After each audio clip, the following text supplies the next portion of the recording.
ایک دور میں قرآن فہمی میں بہت زیادہ اثر رہا اسرائیلی روایات کا، ضعیف روایات کا، ایسی باتیں قرآن کی تفسیر میں شامل ہو گئیں کہ قرآن سے بالکل مطابقت نہیں رکھتی ہیں۔ بالفرض آدم علیہ السلام کے دو بیٹوں کا واقعہ قرآن پاک میں ذکر کیا گیا کہ وہ دو بیٹے آپس میں لڑ رہے تھے۔ کس بات پر لڑ رہے تھے؟ اس بات پر لڑ رہے تھے کہ جناب اس لڑکی سے میں شادی کروں گا، دوسرا کہہ رہا تھا میں شادی کروں گا۔ اب یہ ہماری تفسیر کی کتابوں میں واقعات آئے ہوئے ہیں۔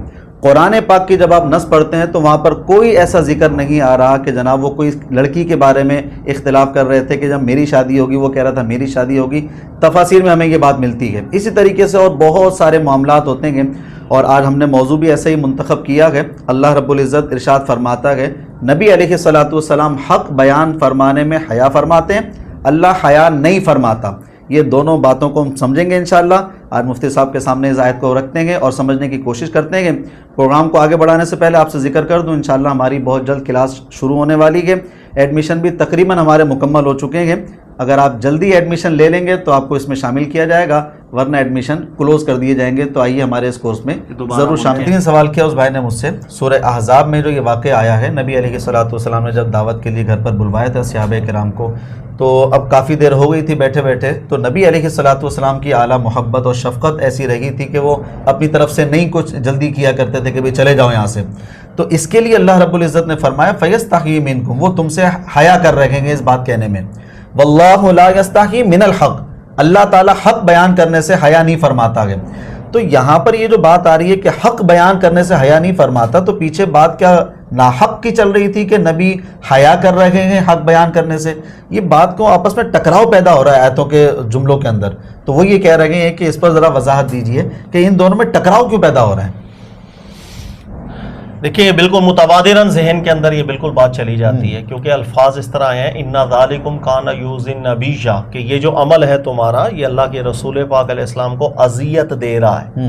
فَيَسْتَحْيِي مِنْكُمْ، رسول اللہ صلی اللہ علیہ وسلم حیا فرما رہے ہیں تم سے، یعنی اس اذیت کا اظہار نہیں کر رہے ہیں، حیا کر رہے ہیں۔ صحیح۔ اللہ نے فرمایا وَاللَّهُ لَا يَسْتَحْيِي مِنَ الْحَقِّ، لیکن حق بیان کرنے میں اللہ حیا نہیں فرماتا۔ صحیح۔ تو اللہ تعالیٰ نے پھر آگے احکامات کہ جب بلایا جائے، ختم ہو جائے تو آپ چلے جایا کرو، وہاں پر بیٹھ کر لمبی لمبی محفلیں نہ سجایا کرو۔ صحیح۔ تو متبادراً ذہن میں جا سکتا ہے یہ کہ یار اللہ کے نبی علیہ السلام کو بھی حق بیان کر دینا چاہیے تھا، حق بیان کرنے سے حیا کیوں ہے؟ تو یہ چیز آتی ہے ذہن کے۔ میں سمجھا دیتا ہوں، دیکھیے گا جو منصب رسالت کا ہوتا ہے نا، جس کو یہ سمجھ میں آتا ہے تو اس پر معاملات منکشف ہو جاتے ہیں، اور یہ بات بھی سمجھ میں آتی ہے۔ اللہ جتنے بھی رسول ماضی میں گزرے ہیں تمام کے لیے یہ بات مشترک تھی کہ جب وہ تبلیغ کا آغاز کرتے ہیں تو سامنے کفار اور مشرکین کی طرف سے بہت سے مسائل پیدا ہوں گے، وہ تانے بھی دیں گے، باتیں کریں گے وغیرہ وغیرہ۔ اب جو بھی ان کی طرف سے معاملات ہوتے ہیں، اس کی دو حیثیتیں ہیں، ایک ہے ذاتی نوعیت کا، ذاتی نوعیت کی اذیت آ جانا، ذاتی نوعیت کی اللہ کے نبی کو تکلیف دینا، جملے کس دینا، جس کا تعلق رسول اللہ کی ذات ہوتی ہے بس۔ اور دوسرا ہوتا ہے دینی معاملات، یعنی ذاتی نہیں، دینی حوالے سے۔ کسی بھی اللہ کے رسول کو اللہ رب العزت کی طرف سے یہ اجازت ہی نہیں تھی کہ جب ان پر ذاتی حوالے سے اذیت ہو تو یہ ان کے اوپر کسی بھی طرح کا فتویٰ دے دیں۔ اچھا، کس طریقے سے؟ دیکھیے گا اللہ کے نبی کی اور اللہ کے رسول کی اذیت کفر ہے۔ اللہ تو قرآن میں بیان کرتے ہیں لا ترفعوا اصواتکم فوق صوت النبی، آواز بلند نہ کی جائے۔ جو اس کا خیال نہیں رکھے گا اس کے اعمال برباد ہو جائیں گے، اس کے اعمال برباد ہو جائیں گے۔ بہت بڑا جرم ہے اللہ کے نبی کو تکلیف دینا، اذیت دینا۔ لیکن اللہ کے کسی بھی نبی اور رسول کو اس چیز کی اللہ نے اجازت نہیں دی تھی کہ اگر کسی طرح کا کوئی ذاتی حوالے سے اذیت دیتا ہے تو اس اذیت کی بنیاد کے اوپر اللہ کے نبی یا رسول پلٹ کے فوراً ان پہ، چونکہ تم نے نبی کی گستاخی کر دی تم پر کفر چلا گیا، اس چیز کی اجازت نہیں تھی۔ صحیح۔ یہی وجہ ہے کہ آپ پورے قرآن پاک کو اگر پڑھیں، جب جب کفار کی طرف سے یا جب جب مسلمانوں کی طرف یعنی ایمان لانے والوں کی طرف سے بھی کوئی بھی ایسا کام ہوا کہ جس سے اللہ کے نبی کو اذیت ہوئی، وہ جملہ ٹھیک نہیں تھا، اذیت بڑا جملہ تھا، اس صورت کے اندر کبھی بھی کسی بھی اللہ کے رسول نے نہیں فرمایا کہ کہ اللہ کے نبی کو اذیت دینے کی بنیاد پر آپ کافر ہو چکے ہیں تو کلمہ پڑھیں، دوبارہ تجدید ایمان کریں۔ اس کی وجہ یہ، اچھا پھر کیا ہوتا ہے کہ اگر نبی نہیں بولیں گے تو کیا وہاں اللہ رب العزت کی طرف سے نصاتی، یعنی کسی نے اذیت دی اگر اللہ کے رسولوں کو تو اللہ کی طرف سے بیان کیا جاتا ہے کہ رب کے رسول ہیں، ان کے یہ ادب ہے، خیال رکھو، جو خیال نہیں رکھے گا اللہ کی طرف سے یہ سزا ہوگا، تو وہ دفاع اللہ کریں گے۔ اچھا نبی از خود دفاع کیوں نہیں کریں گے؟ سوال یہ ہے سر اس وجہ سے کہ اگر اللہ کے نبی ذاتی معاملات کے اندر یوں فرماتے کہ آپ نے بلند آواز ہم سے کر دی لہذا آپ کافر ہو گئے، آپ نے ایسا رویہ کیا ہمیں اذیت ہوئی لہذا آپ بھی کافر ہو گئے، آپ دوبارہ تجدید کریں، تو سر اللہ بیان کرتے ہیں کہ رسالت کا مقصد یہ ہے کہ لوگ آپ کے پاس آئیں، حق سنیں، ٹھیک ہے، اس لیے اللہ بیان کرتے ہیں کہ ہم نے آپ کو نرم دل بھی اس لیے بنایا ہوا تاکہ آپ کے پاس لوگ آئیں، اگر ذرا سا بھی کچھ سختی ہوتی لن فضوا الیہ تو لوگ آپ کے پاس ہی نہ آتے۔ اللہ کے نبی کو جب اللہ نبوت یا رسالت سے نوازتے ہیں سر اس کے لیے اس قدر بہترین ذات کو بنا دیتے ہیں کہ ہر آنے والا آئے، کسی بھی طریقے سے آنے والا یہ نہ سمجھے ارے وہاں چلے جاؤ چھوٹی سی بات کے اوپر تو وہ کافر بنا دیتے ہیں، چھوٹی سی بات کے اوپر ایسا کر دیتے ہیں۔ سر یہ اسی وجہ سے جب کبھی ذاتی حوالے سے معاملہ ہوتا تھا اللہ کے نبیوں کو حکم ہوتا تھا فاعفو، صبر رکھیں، برداشت رکھیں، بس اللہ کی طرف سے دفاع کیا جاتا۔ براہ راست نبی نے کبھی ایسا نہیں کیا آپ کی آواز بلند ہو گئی کافر ہو گئے توبہ کر لو، لہذا یہ دو چیزیں ہمیشہ ذہن میں رکھیے گا۔ اب آپ کو قرآن دیکھیے گا ایک ربط کے اندر کیسا سمجھ میں آتا ہے۔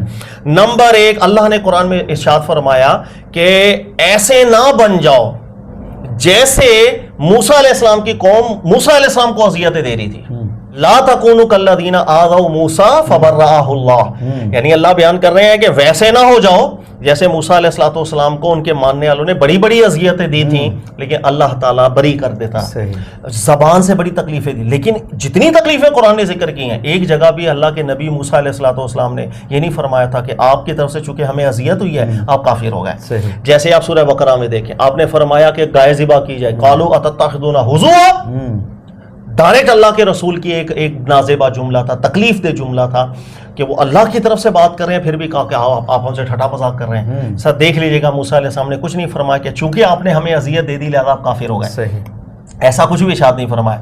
اسی طریقے سے مزید آپ آگے دیکھ لیں کہ موسیٰ علیہ السلام سے ضد کرنے لگ جانا کہ نہیں ایسا ہوگا تو ہم کریں گے، ہم اللہ پر ہم نہیں ایمان لے کر آ رہے اور جب تک ہم اللہ کو نہ دیں، مختلف طریقوں سے نبی کو اذیت دیتے رہے، لیکن ذاتی اذیت کی بنیاد پر کبھی بھی اللہ کے رسول سامنے فتویٰ نہیں دیا کرتے تھے، آپ کافر ہو گئے گستاخی کی وجہ سے۔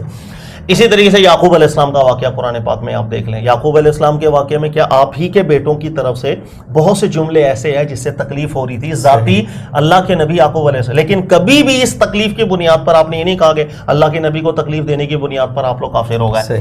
تو جو ذاتی تکلیفیں ہوتی ہیں یاد رکھ اس پہ صرف اللہ کے نبی کو صبر کا حکم ہے، دفاع اللہ کریں گے۔ اب رسول اللہ صلی اللہ علیہ وسلم کی ذات مبارکہ کو بھی دیکھ لیں، دیکھیں کچھ لوگ آئے ادب کا خیال نہیں رکھ پائے، نئے نئے مسلمان بھی ہوئے تھے اور دوسرا تھوڑا سا ان میں ادب کا مادہ بھی کم تھا، اونچی آوازیں ہو گئیں، اللہ نے دفاع کیا، رسول اللہ صلی اللہ علیہ وسلم نے نہیں فرمایا تمہاری آوازیں بلند ہو رہی ہیں نبی کا ادب ضروری ہے ورنہ کفر ہو جائے گا، اللہ نے دفاع کیا، لا ترفعوا اصواتکم فوق صوت النبی۔ اچھا اسی طریقے سے کچھ لوگ ہیں وہ آ گئے، ان کو اتنا ادب نہیں تھا، نئے نئے مسلمان ہوئے تھے، جس طرح گھر کے باہر کھڑے ہو کے آوازیں دینا، ٹھیک ہے، اور مولانا صاحب ذرا باہر آ جائیں، یہ اچھا نہیں ہے، یہ عام لوگوں میں تو شاید چل جائے لیکن جہاں ادب رکھنا ہوتا ہے وہاں یہ بری بات ہے۔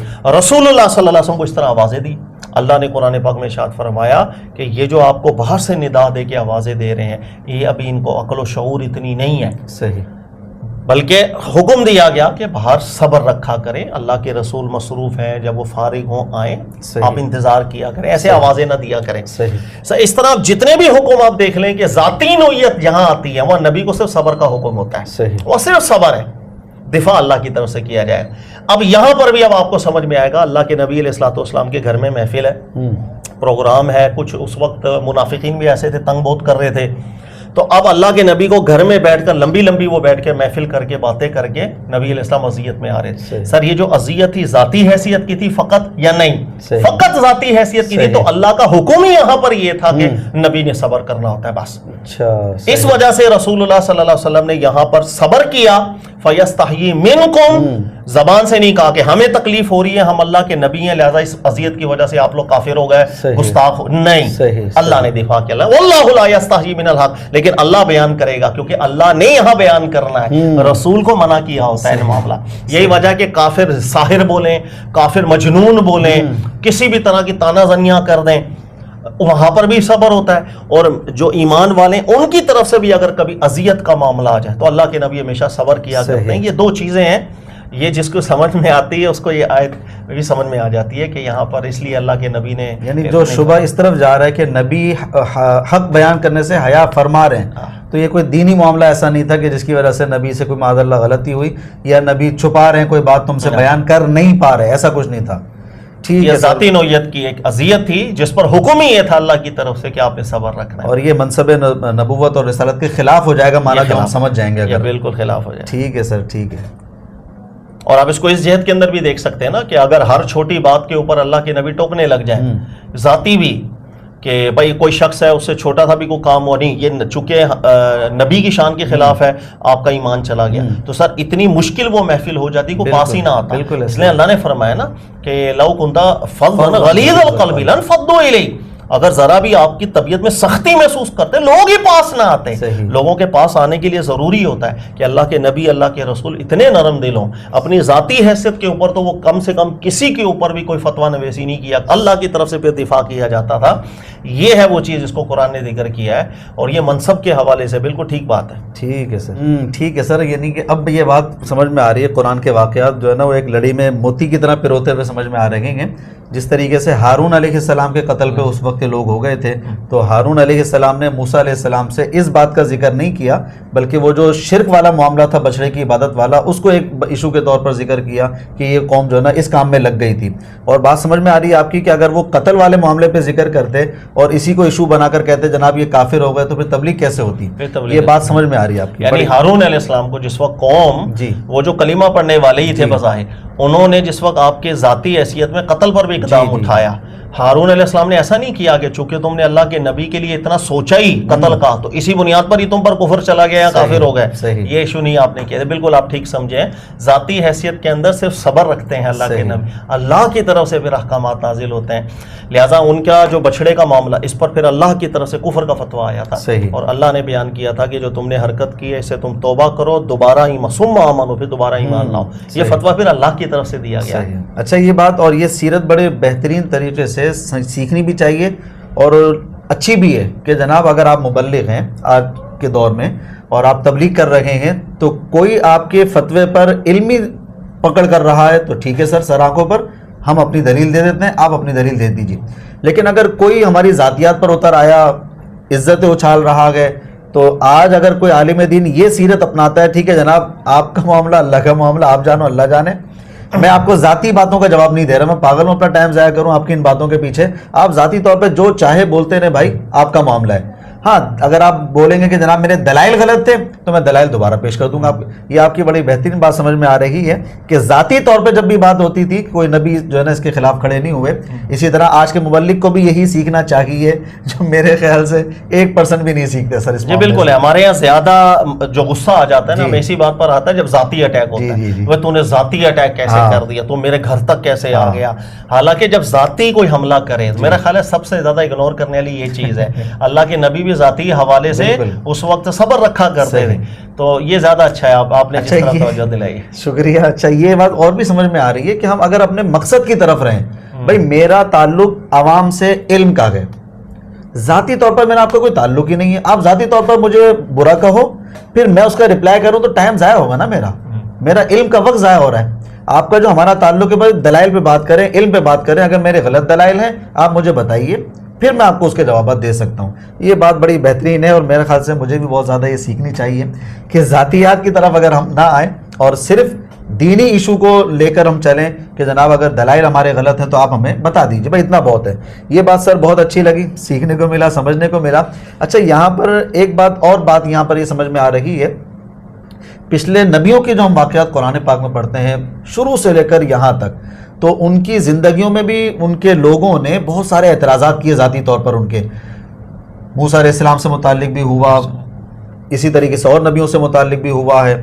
اسی طریقے سے ہمارے نبی علیہ الصلوۃ والسلام کے متعلق ذاتی طور پر ہی معاملہ ہوا تھا نا، قالوا ساحر او مجنون. اسی طریقے سے اور جو الزامات لگے وہ ذاتی طور پر ہی لگ رہے تھے، تو وہ دفاع اللہ کے نبی نے نہیں کیا. یہ بھی آپ نے سمجھایا، اور بڑا پرسکون ماحول لگ رہا ہے اس کے اندر کہ اگر ہم تبلیغی دور میں اس ماحول کو اپنا لیں کہ جناب ذاتی طور پہ تم کہتے رہو، ہم بم پروف ہیں بابا اس معاملے میں. اور بھی بہت مثالیں قرآن میں موجود اچھا. ہیں. مثال کے طور پر جب افق والا معاملہ ہو گیا تھا تو کچھ منافقین ایسے تھے، انہوں نے تو ایسی گرم ہوا کر دی، اس کے اندر بہت سے کچھ جو صحابہ تھے ان کا بھی جسے کہتے ہیں مسامت ہو گئی، پاؤں پھسل گیا، ان کی باتوں میں آ گئے.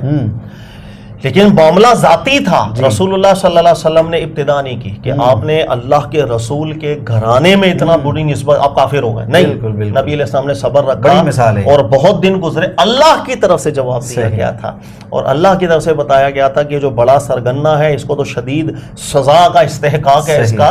اور تو یہ چیز ہے. ذاتی حوالے سے آپ دیکھ لیں گے پورے قرآن پاک میں جب کسی اللہ کے نبی اور رسول کے اوپر اذیت آئی ہے تو صرف صبر کا حکم تھا.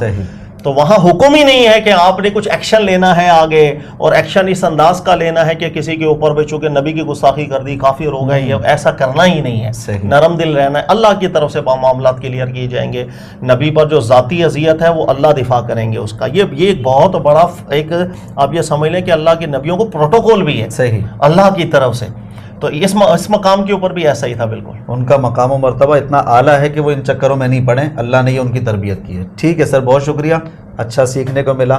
اور ہمارے ناظرین میں جو اہل علم حضرات ہیں، ویسے سب ہی کے لیے یہ سیرت بنتی ہے کہ آپ اپنے ایک مقصد تک رہیے جس مقصد سے آپ کا سامنے والے سے تعلق ہے. بقیہ وہ آپ کے ذاتیات پر حملے کر رہا ہے، اس میں اپنا دفاع کرنا، اس میں ٹائم ضائع کرنے والی بات ہے، اور اس میں اپنے اخلاقیات خراب نہیں کیے جاتے ہیں.